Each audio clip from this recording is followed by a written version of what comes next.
स्वतंत्रता दिवस के मौके पर लाल किले की प्राचीर से देश के प्रधानमंत्री नरेंद्र मोदी का ये कहना, मैं अगली बार फिर आऊंगा, और दूसरी तरफ बंगाल की क्वीन कही जाने वाली प्रदेश की मुख्यमंत्री ममता बनर्जी का ये कहना, ये लाल किले से पीएम मोदी का आखिरी भाषण होगा। इस वक्त इन दो बड़े नेताओं के यही बयान राजनीतिक गलियारों में चर्चा का विषय बने हुए हैं। आर पार की इस चुनावी लड़ाई में पीएम मोदी और सीएम ममता बनर्जी एक दूसरे के आमने सामने खड़े हैं। एक और मोदी रथ रुकने को तैयार नहीं और दूसरी तरफ ममता की सेना झुकने को तैयार नहीं। आज अगर पीएम मोदी रिफॉर्म, परफॉर्म और ट्रांसफॉर्म के जरिए किए गए वादों को हकीकत का रूप देने में कामयाब हुए हैं, देश के भीतर और देश के बाहर भारत को उसकी असल पहचान दिलाने में सफल हुए हैं, तो दूसरी तरफ इसी सफलता में बंगाल की दीदी को झूठ के पुलिंदे नजर आते हैं। 2024 के रण में मोदी रथ को थामने के लिए ममता बनर्जी फुल एक्टिव है। आलम यह है कि खुद 26 दलों की एकता बनी हुई है। खुलकर इस बात की भविष्यवाणी कर रही हैं कि अब की बार मोदी आने वाले नहीं है। हम चाहते हैं बीजेपी जीरो बन जाए, बहुत बड़ा हीरो बन गया, कोई कुछ नहीं करके मीडिया का सपोर्ट में और नैरेटिव बना के, खाली झूठा बात कह के, फेक वीडियो बना के और फेक बात करके और गुंडा गद्दारी करके, ऐसा नहीं चल सकता है। तो 26 दलों की एकता मोदी को हराने का ख्वाब देख रही बंगाल की क्वीन क्या कामयाब हो पाएगी? क्योंकि बंगाल की लोकसभा सीट पर बीजेपी 2 से 22 सीटों तक अपने दम पर पहुंची है। बैक टू बैक बहुमत के साथ लोकसभा का चुनाव जीता है। बीते 9 सालों में नए भारत को आत्मनिर्भर भारत बनाने की कोशिश की है। मोदी सरकार की यही उपलब्धियां क्या दीदी को शिकस्त दे पाएंगी? बिहार के बिहारी बाबू शत्रुघ्न सिन्हा तो ममता बनर्जी को ही देश की अगली प्रधानमंत्री के रूप में देखना चाहते हैं। लेकिन सबसे बड़ा सवाल ये कि क्या शॉटगन के इसी ख्वाब को 26 दलों की एकता पूरा कर सकेगी?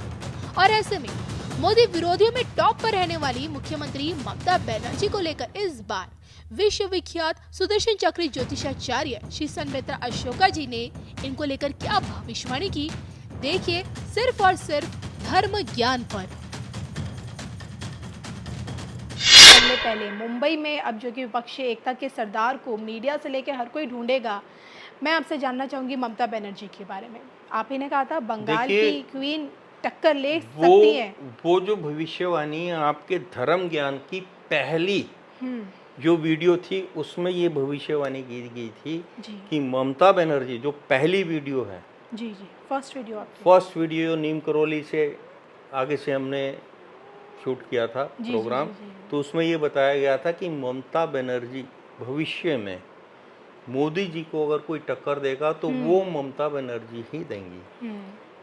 करंट सिनेरियो में राहुल गांधी जी का जो केस है, इसका रिजल्ट अगर इलेक्शन से पहले इनके हक में आ जाता है, इधर या उधर, अगर इनके फेवर में होता है तो भी जो है INDIA के लिए एक बहुत बड़ी प्रॉब्लम होगी। इतने बड़े दल के नेता को आप अवॉइड नहीं कर सकते, उसको अवॉइड नहीं कर सकते जी।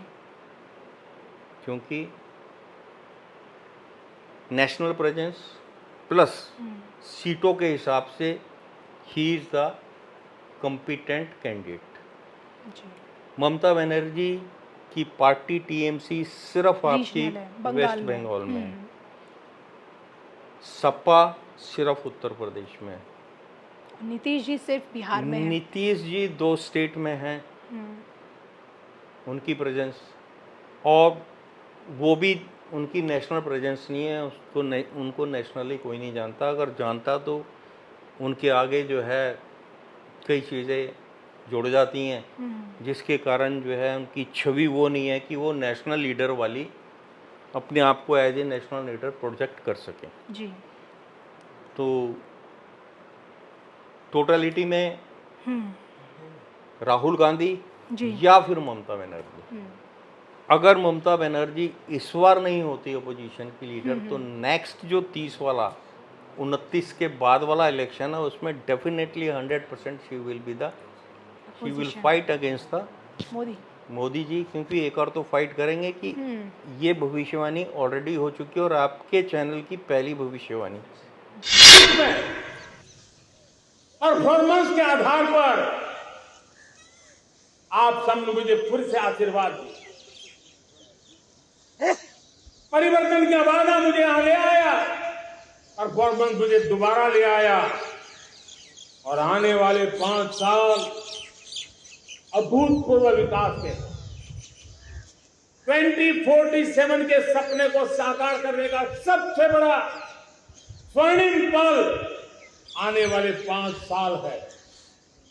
और अगली बार 15 अगस्त को इसी लाल किले से मैं आपको देश की उपलब्धियां, आपके सामर्थ्य, आपके संकल्प, उसमें हुई प्रगति, उसकी जो सफलता है, उसके गौरवगान, उससे भी अधिक आत्मविश्वास के सामने आपके सामने मैं प्रस्तुत करूंगा। 25 साल से चर्चा हो रही थी कि देश में नई संसद बने। पार्लियामेंट का कोई सत्र ऐसा नहीं था नई संसद के। ये मोदी है, समय के पहले नई संसद बना करके रख दिया मेरे प्यारे भाई बहनों। ये काम करने वाली सरकार है, निर्धारित लक्ष्यों को पार करने वाली सरकार है। ये नया भारत है, ये आत्मविश्वास से भरा हुआ भारत है। ये संकल्पों को चरितार्थ करने के लिए जी जान से जुटा हुआ भारत है। और इसलिए ये भारत न रुकता है, ये भारत न थकता है, ये भारत न हाँफता है और न ही ये भारत हारता है। साथियों, मैं 1000 साल पहले की बात इसलिए कह रहा हूं, मैं देख रहा हूं फिर एक बार देश के सामने एक मौका आया। इस ऐसे कालखंड में हम जी रहे हैं, ऐसे कालखंड में हमने प्रवेश किया है और ये हमारा सौभाग्य है कि भारत के ऐसे अमृत काल में, ये अमृत काल का पहला वर्ष है। या तो हम जवानी में जी रहे हैं या हम मां भारती की गोद में जन्म ले चुके हैं। और ये कालखंड, मेरे शब्द लिख करके रखिए मेरे प्यारे परिवारजनों, इस कालखंड में जो हम करेंगे, जो कदम उठाएंगे, जितना त्याग करेंगे, तपस्या करेंगे, सर्वजन हिताय सर्वजन सुखाय, एक के बाद एक फैसले लेंगे,